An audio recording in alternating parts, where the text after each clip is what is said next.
Good evening, everybody. Welcome back to the Masterclass number 8, Joshua. Yeah, time flies when you're having fun building. Time just seems to be flying in general, my friend. It does indeed. But we're getting closer. Yeah. Drop in the sorry, man. Drop in the chat where you guys are tuning in from. We already have Ohio, Pennsylvania, Kansas, West Virginia, Wisconsin, um, Ohio again. We're going to Ohio soon, Joshua. We are. We are going to Ohio soon. About a month, right? Yeah, we haven't talked about that yet, have We we? haven't. You want to give everybody the lowdown on that? Dubro will be set up at the Toledo show and swap meet. So looking forward to seeing everybody there. Josh is coming over. I'll I be am. there myself. So looking forward to seeing everybody. We'll have a bunch of product in the booth. So if you need some stuff for that build, maybe some show deals. Yeah. But as I'm I was actually going just to try to. informed, Sorry. Go oh ahead. no, I was just going to say, as I was just informed, make sure you book a hotel room now. Yeah. Yeah. I was telling Brian that on my trip out to Colorado this past week for work that people were talking about the eclipse and how there are already people looking for hotels and they're struggling to find hotel rooms because everybody's booking hotels to see the eclipse in the path of totality. So, yeah, Yeah. book your hotels now for the Toledo show. Actually, we probably should have waited till next week to tell them that, so we could make sure we got our rooms. Well, Oh you well. know, Oh well. We'll share a room with you guys. Who's got yeah. an extra bed? Yeah, so I'm going to try to bring one of my models to the Toledo show so that people can see my work up close in person. Um, which model I bring, I'm not quite sure yet.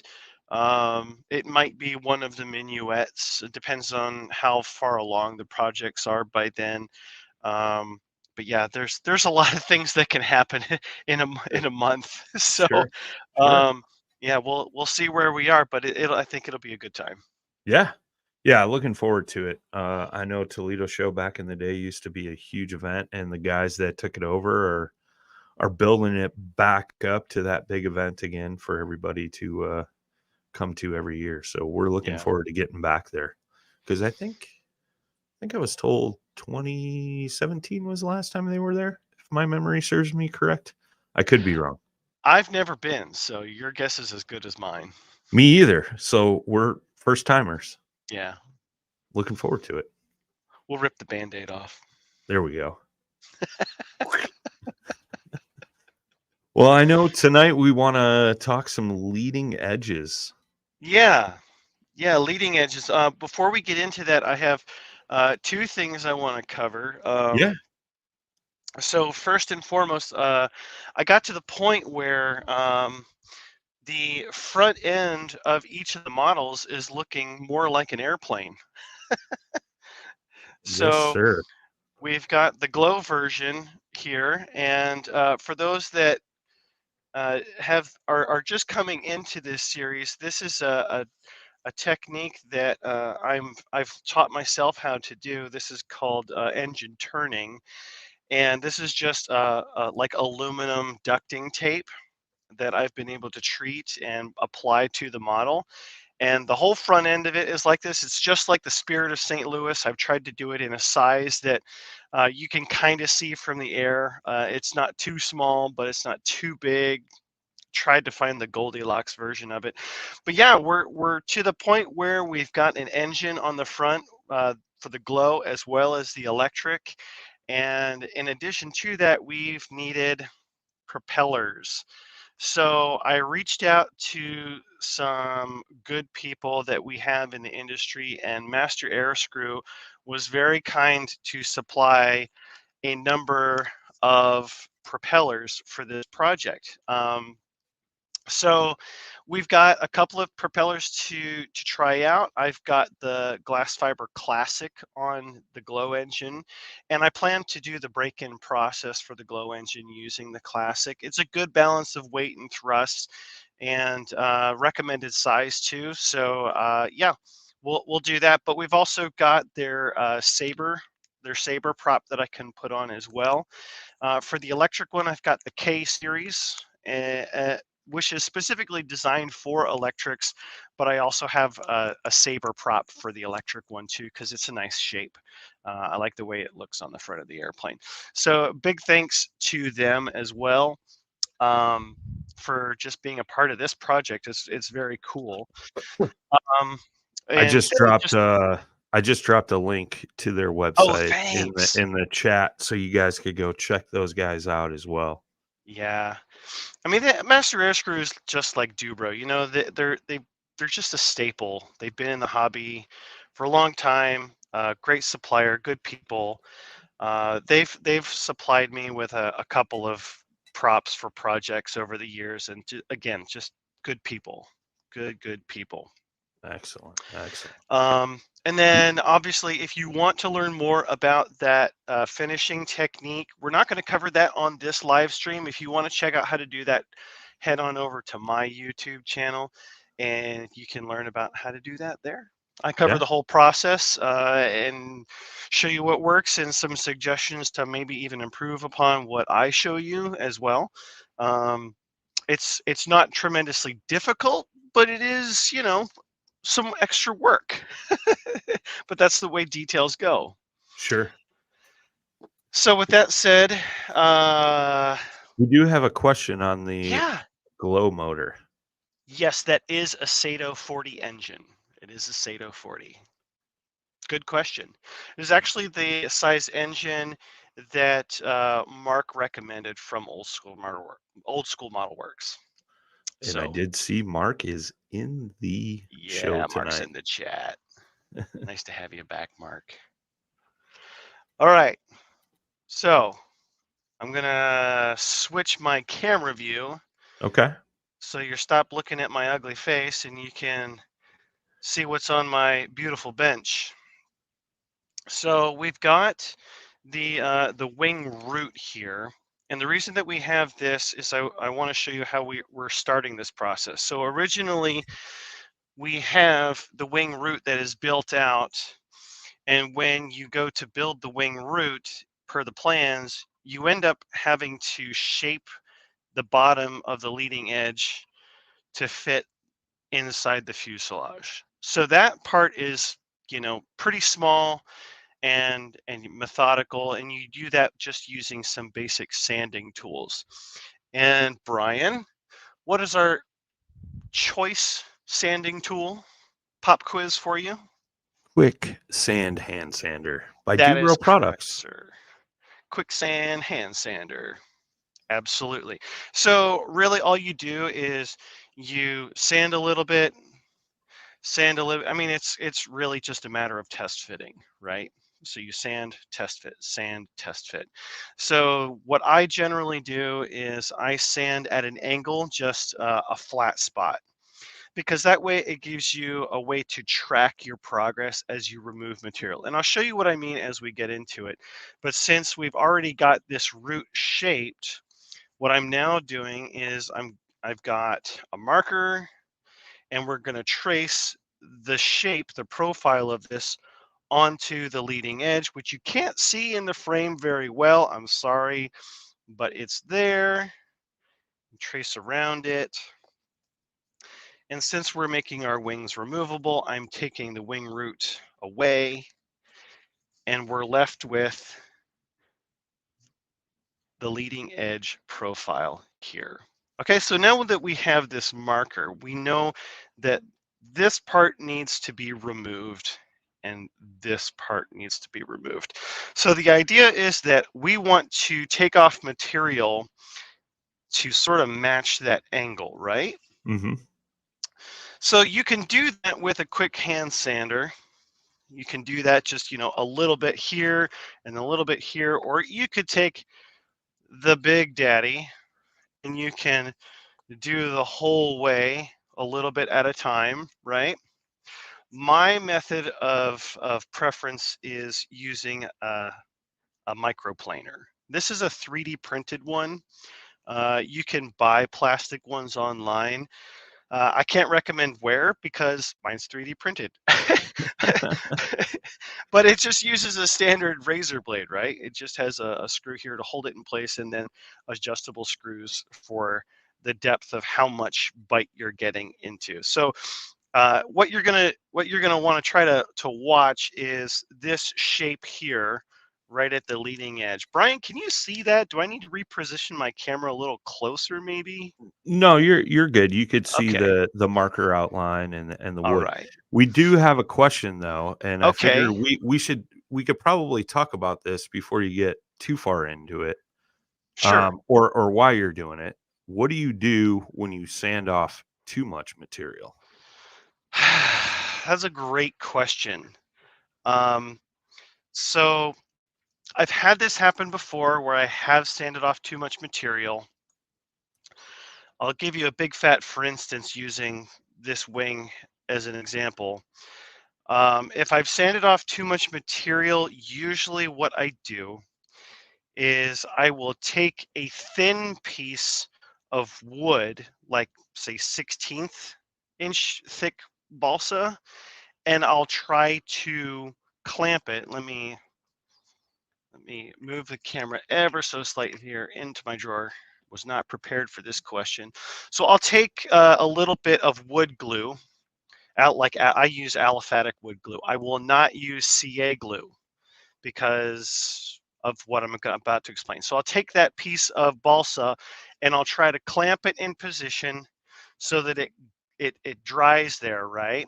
And so I'm Mhm. effectively adding back the wood that I lost. But it's going to be like razor thin. So now you've got too much built up. So now you have to be even more careful about how you do additional shaping. So that's what I've done in the past. All I can say is that it's much easier to take your time and be more careful as you remove material. It's better to err on the side of, okay, let's go take a water break or get a snack or maybe go use the restroom and then come back and have another look because sometimes your eyes play tricks on you, especially in poor lighting conditions in your shop. I have different colors, daylight colors in my shop to help with this, but it's not foolproof. I do recommend you take your time and be methodical about this to avoid taking too much material off, but also using individual references along the way. And I'll show you how that helps me try to avoid taking off too much material. Does that make sense? Yeah. Okay, cool. Any other questions? Have I missed? There was one really good one. Why does Josh have so many appendages hanging from his ceiling? Oh, empennages. These are empennages. Empennages. So empennage, these are all the airplanes that I've crashed. They're good reminders that I'm human and that I make mistakes. Uh, that's funny. Kind of like, mounting an animal on a wall. Yeah, right, right, right. All right, so with that, we're going to take our microplaner and we are going to make a mess in our shop. Okay, so what you're going to do is you're just going to start making these beautiful curly cues and we're making a flat spot, right? Mhm. So we find this flat spot and we can make sure that it's even because there's going to be a distance between each corner, right? So if you make that even all the way across the leading edge, you know that down here is going to be the same shape as up here. And start with a fresh blade. It will make your life way easier. All right, so now I'm going to move the camera. So we're pretty close to the line here. And then you can see how wide it is here. But down here, it's ever so slightly different. Mhm. It's a little bit narrower. It's not as wide, right? Yep. So we're going to set you back. And this is where your reference looks like. So now we're not necessarily looking at the distance here of the flat spot we've made. We're looking at the flat spot up here. So the distance between the rib and the first corner. So that really starts to become thinner down on this half of the wing. So we're going to come down here and apply light pressure and take a little more off. And it was just that one pass. That's all I needed. So now we're even all the way down. And I'm going to make one more long pass all the way down the wing. And another pass all the way down the wing. And I think we're good. I think we're good for there. We've taken the bulk of the wood off of the leading edge at this point. At the top, now we're going to do the bottom. Try not to shave the plans along the way.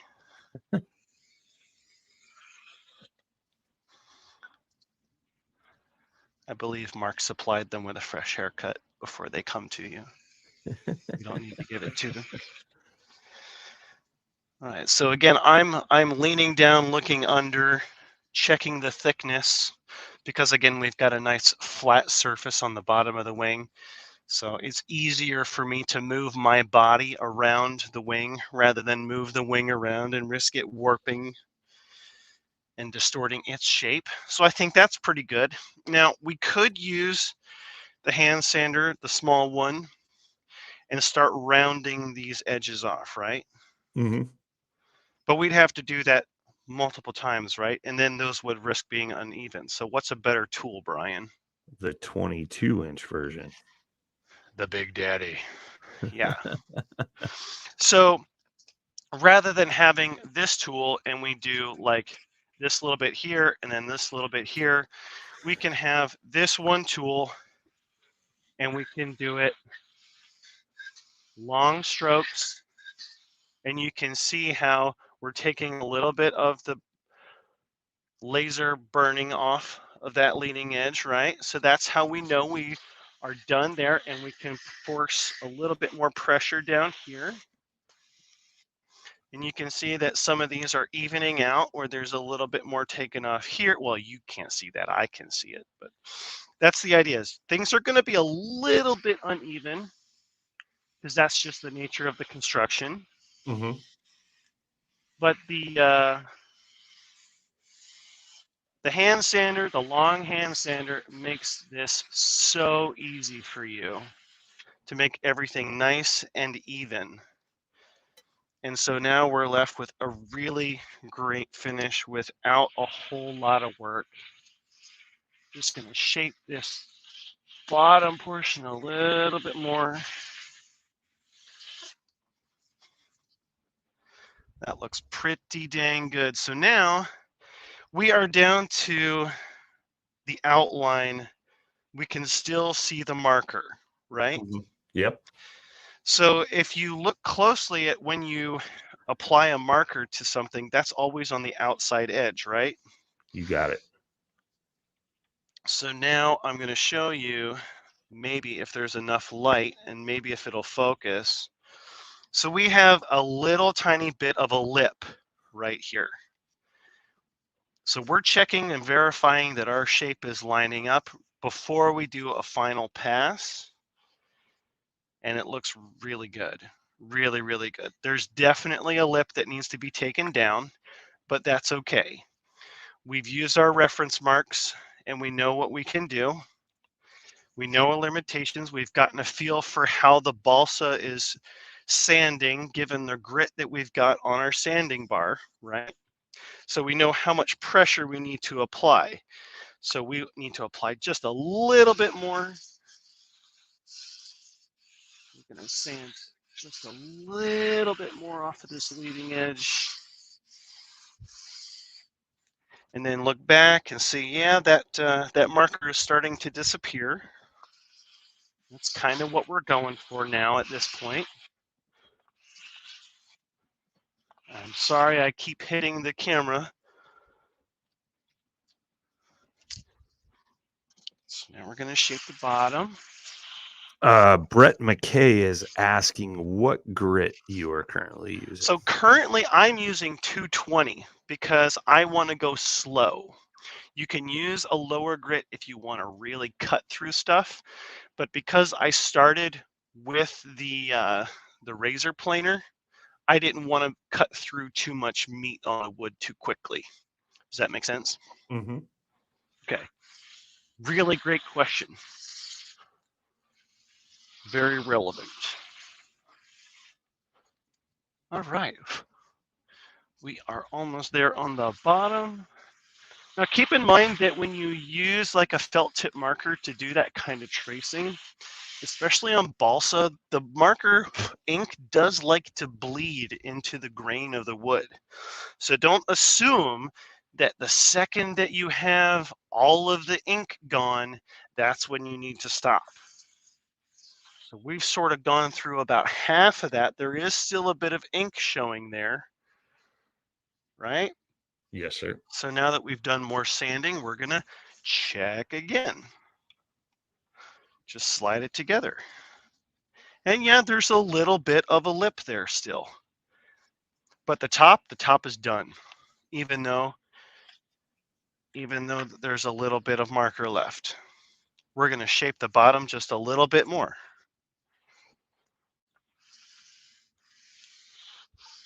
And note This how I'm using my whole forearm to apply pretty even pressure to hold the entire wing down.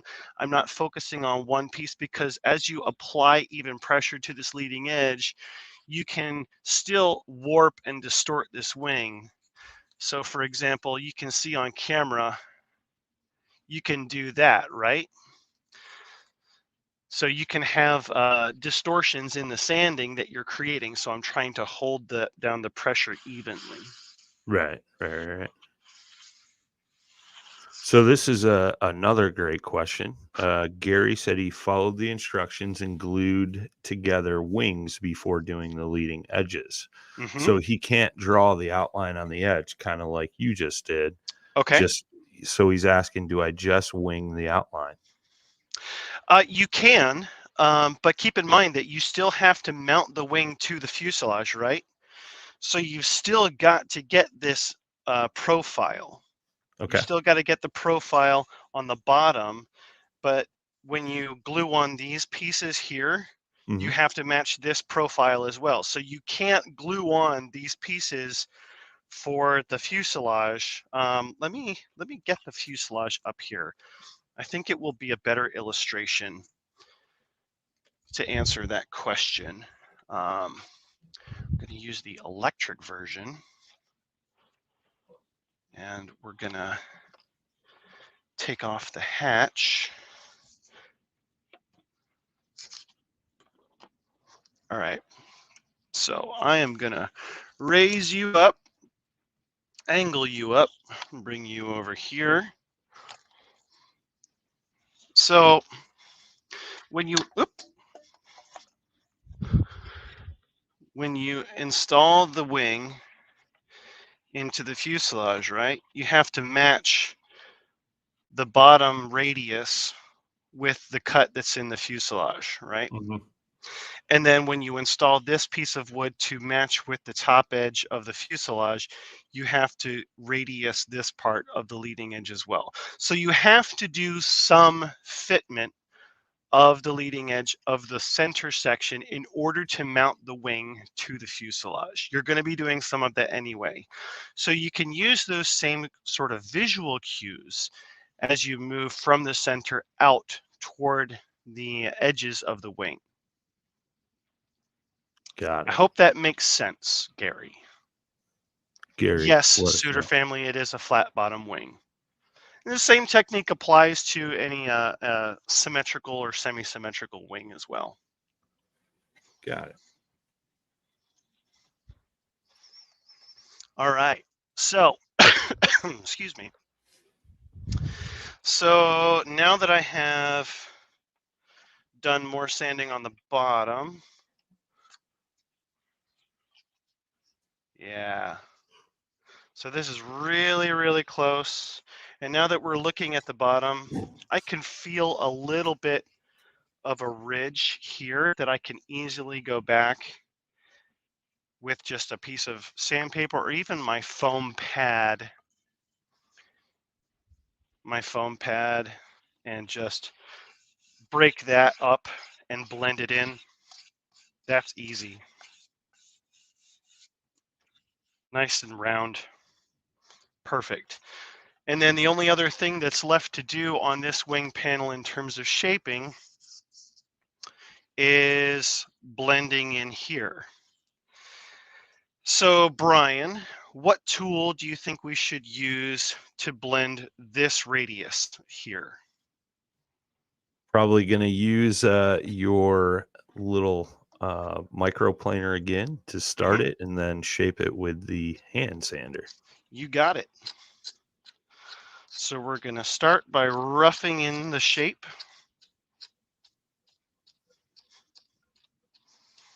Right? That looks pretty good. Yes, Getting sir. close. And now we're going to use the small one because we're dealing with a small space and we can more easily move it to the radius. And this I am using an 80 grit. I prefer an 80 grit here. It's smaller, so it's more maneuverable, so I'm more easily able to apply a lighter pressure as I sand.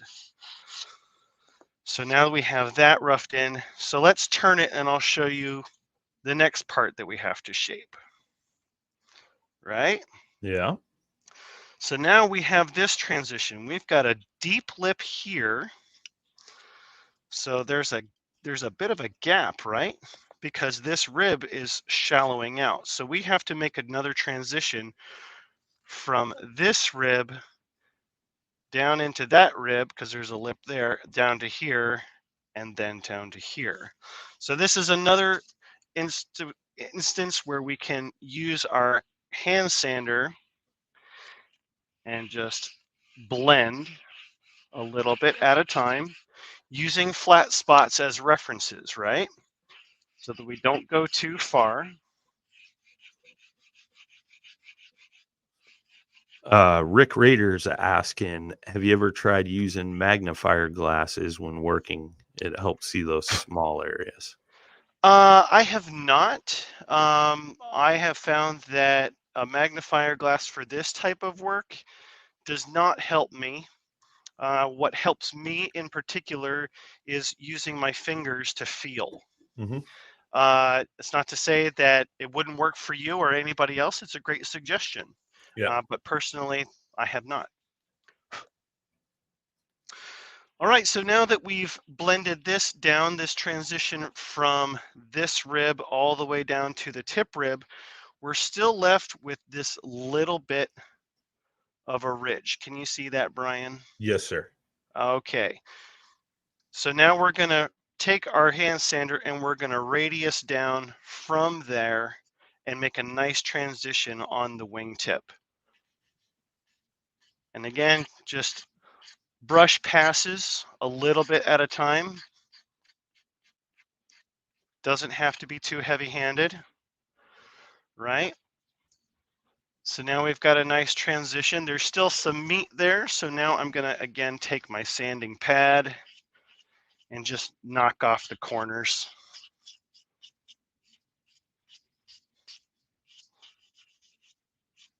That's it. We're done. Boom. Boom. Exactly. And that's really all there is to it, guys. It doesn't take long. And what you're left with are these really fun curly cues on the floor of your shop. I'll leave it angled down. And these things are actually super fun if you gather them up and you like throw them in your grill. They burn really fun too. Yeah. Because we're guys and we like burning stuff. Oh, yeah. Somebody did Um, comment that when you were applying pressure to the wing, you were not wearing shoes, which helped apply that pressure evenly to the wing. well, I will say that I do keep my shop floor very clean. I routinely vacuum in my shop. So I do feel comfortable not wearing shoes in here. I have visited some friends' shops that I would not feel safe wearing shoes in their shop. And certainly when I'm doing more metal working, I am wearing shoes in my shop because I don't want to risk, getting any slivers of metal in my feet. But yeah, like I said, Yeah, routinely vacuum and cleaning does help mitigate a lot of safety risks in your shop experience. for sure. I agree. I agree. Well, I know we were going to keep this one short, just talking about leading edges, but we got to give away a quicksand Oh for yeah. for doing leading edges. Did you have a question tonight? You gave me the pop quiz on what tools to use. I always feel like the pressure's on anytime you do that to me. That's fair. That's fair. Um, um, let's see. Okay. Um, you're always putting me on the spot for these I questions, and I I I got always one. draw a blank because it's like the hard pressure, right? Um, okay. So we've talked about the different woods that we use, right? So Yep. this is a historical uh, build question, right? And this is based off of what you taught, Brian.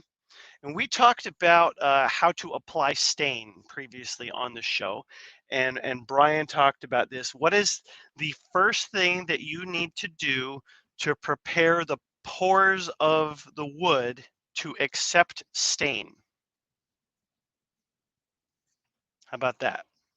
All I right. like build technique stuff. I like I shop like it. talk. I So like it. rather than do a history question or an aviation question, let's do a build question. Peter says wet Wet primer. I mean, yeah, wet the wood. sand, Got a few wet the woods. wet it, wet it. Wet it. I All right. I will accept wet. What do you say, Brian? Wet primer I stain. accept wet. I mean, that's what we talked about last time around. So, Yeah, Peter, shoot us an email at orders@dubro.com with your shipping address, and I will get a nice quicksand out to you tomorrow. yeah, and I do like what Steve Milam. I'm not sure how to pronounce your last name, Steve. Wipe down the wood with a damp cloth. That's what Yep. I did. I used a cotton Mhm. cloth because it helps retain the moisture rather Yep. than use like a paper towel. Just cotton cloth, terry cloth, washcloth, whatever. I wiped down the wood and let it completely dry out, and that way everything was ready for the stain. I mean, you can't really argue with Brian's results here. I mean, this Yeah. structure just looks absolutely gorgeous. It So came thank out you, beautiful. Brian. Yeah. Oh yeah. Yeah. Yeah. It Thank came you out so beautiful.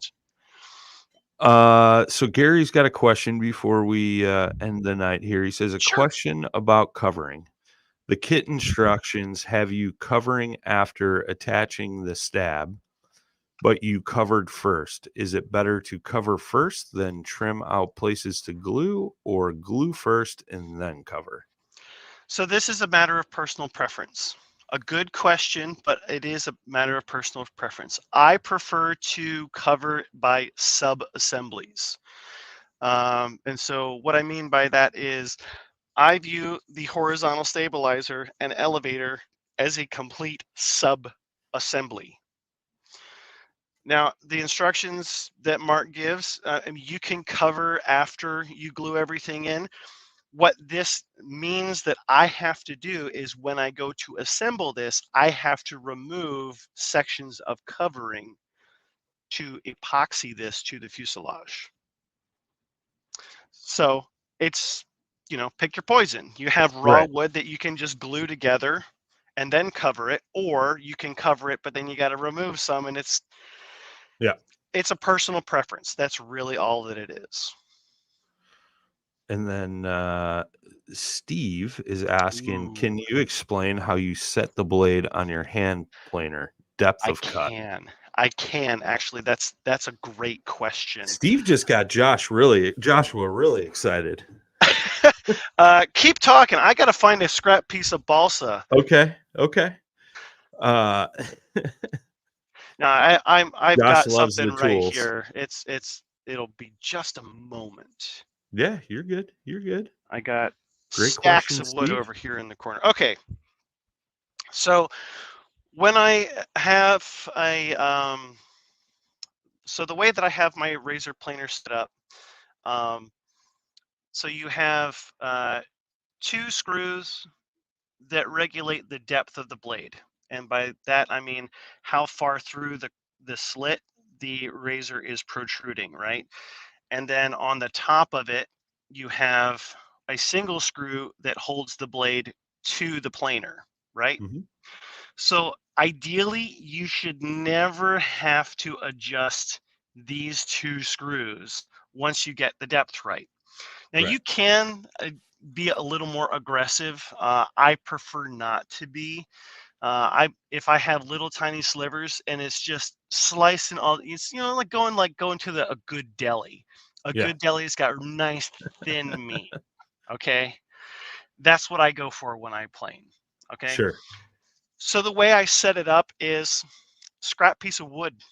Okay, so when you install the blade, uh, honestly, let me get a screwdriver and I'll show you. Four Eyes on YouTube is asking, is that print on Thingiverse? It is. It is on Thingiverse. Just look for Razor Planer. I downloaded this one years ago, so I couldn't give you an exact link on which one I have explicitly, but it is there. Sure. So yeah, I'll just take the screw out, Well, let me put you in the and big then screen mode. so this is the razor blade, and so I just have the two screws with washers, right? And those just they never move, and so I put in the razor blade, and then I put in the screw. Oop, as the screw falls Maybe. on the keyboard. No, but like you've got to change these out, right? Because they get dull. And Hmm. honestly, some of the quality of these razor blades, they can rust pretty quickly too. But yeah, so then when you go to reinstall, you can look really closely and see how much of the blade is protruding based off of the reflection. But you can also take a scrap piece of wood and then start planing. I plane on one edge and the other. So I'll take it and I will just plane and say, okay, I made 3 passes and it looks pretty good. I'm Hmm. satisfied with how much I'm slicing off.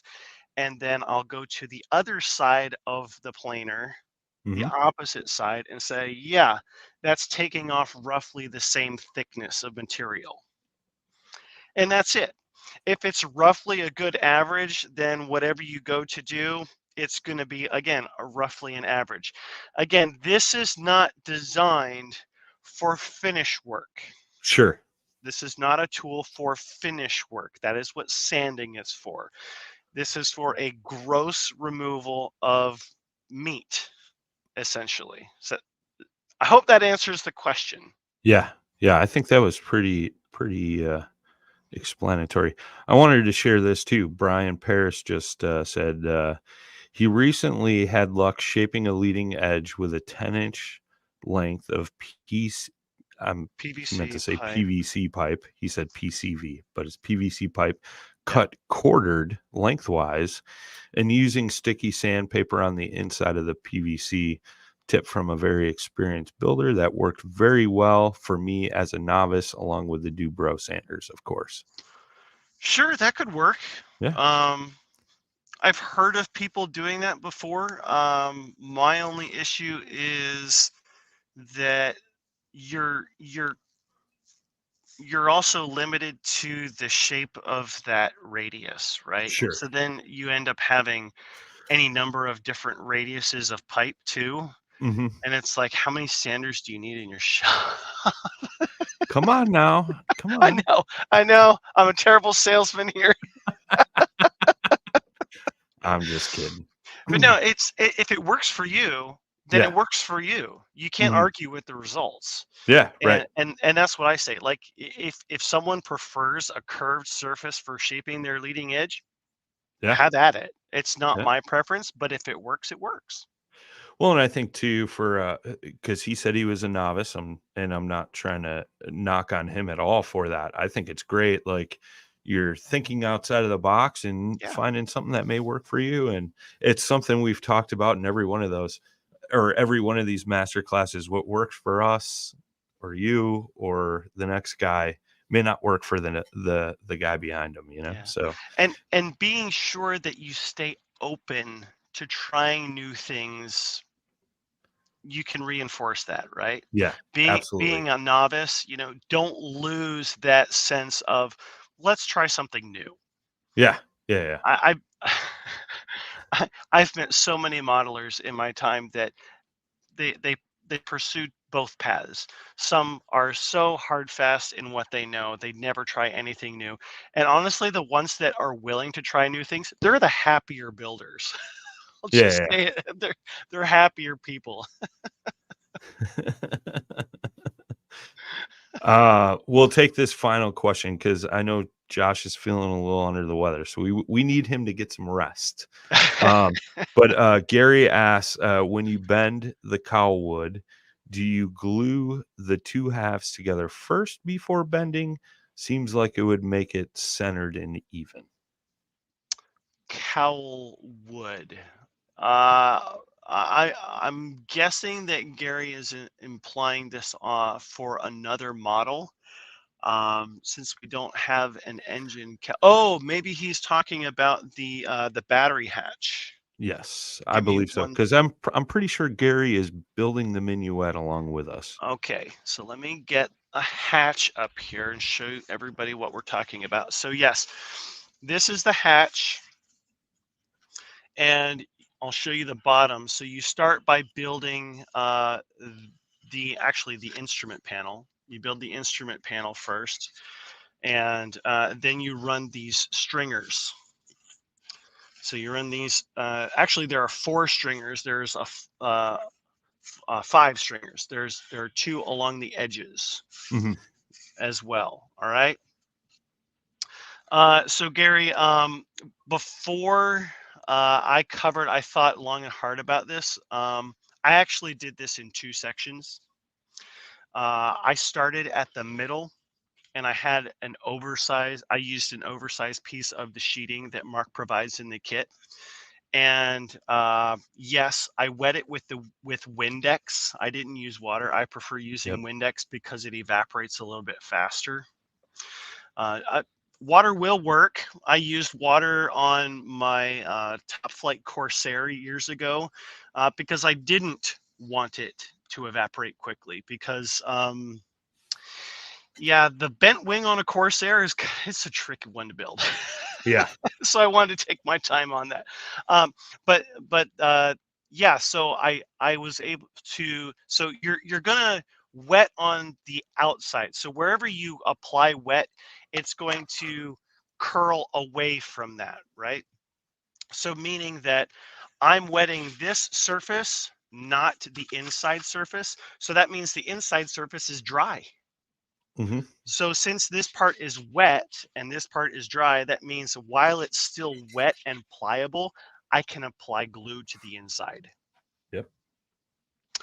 So yeah, I applied just a bead of glue to the ridge and applied it there, and then applied more glue to the next stringer, pinched it, applied glue to the next stringer, pinched it, and so that way you can sort of stretch and shape the wood along this compound curve as you go a little bit at a time. I used medium CA, and you can easily apply it, from the inside as well as once you get, things tacked into place, you can apply it from the backside too. Um, and again, that same method of like if you're along the edges, you can have little pieces of wood as you try to transition here that can break away. You can easily like cut a sliver of wood even if it's too big, CA glue it into place, and then sand it back and shape it so that it looks really nice. So don't be afraid. It's not terribly difficult, but taking it one step at a time that way, it does help. And then from there, obviously, I'm cutting away the excess over top of the instrument panel, and then quicksand, hand sander. That's all I use to trim it off and make it nice and flush and pretty. Beauty. Love it. Love it. Great explanation, my friend. Maybe long-winded. No, I think it was great. I think it was great. I could understand what you were saying, so that means it was good. Brian, you're far more intelligent than you give yourself credit for. Easy now, easy.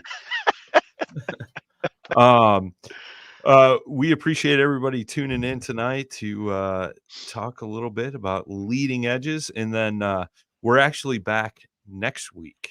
Yes, we So are we back can next get week. on that first and third Monday of the month. I know February was a little hectic, and end of January, Josh was traveling. I've been traveling more me than Josh, but Yeah. yeah. So we'll be back next Monday night. We appreciate everybody tuning in tonight. All the great questions and feedback. Man, number 8 in the books. I know. Can I you don't believe care we've what done Brian 8 of says, all these? you guys are great in my book. Easy, Josh. No, it's been great. And even the gentleman that got the trivia question tonight, he's like, I love tuning into this. Thank you guys so much. I keep learning new and interesting things that I'm going to apply to my building. So it's great to hear That's that awesome. feedback. We've Absolutely. we've heard that a ton, and it's always good to hear that, right? It's Yeah. like we talked about just a minute ago. Always be open and learn new things. You never know how Yeah. much easier And it'll make your building. and don't be afraid to fail. Yeah. Yeah. Honestly, you learn so much from your failures, and it's amazing how much more you learn when you do mess up. Like And forgetting wax paper. or like forgetting wax paper. But like even if it costs you a little bit more time Mhm. and even money in this hobby, what it teaches you is something valuable. And honestly, it's like when you CA your fingers together, when you talk shop with someone, you can relate to them. Yeah. Oh, It's yeah, like yeah, we've yeah. all done stuff. We've all screwed up in some way or another. And being able to have a healthy sense of it and being able to laugh at yourself as you go through the build process, it's therapy. Have Yep. fun. It's a hobby. Excellent. Excellent. Yes, sir.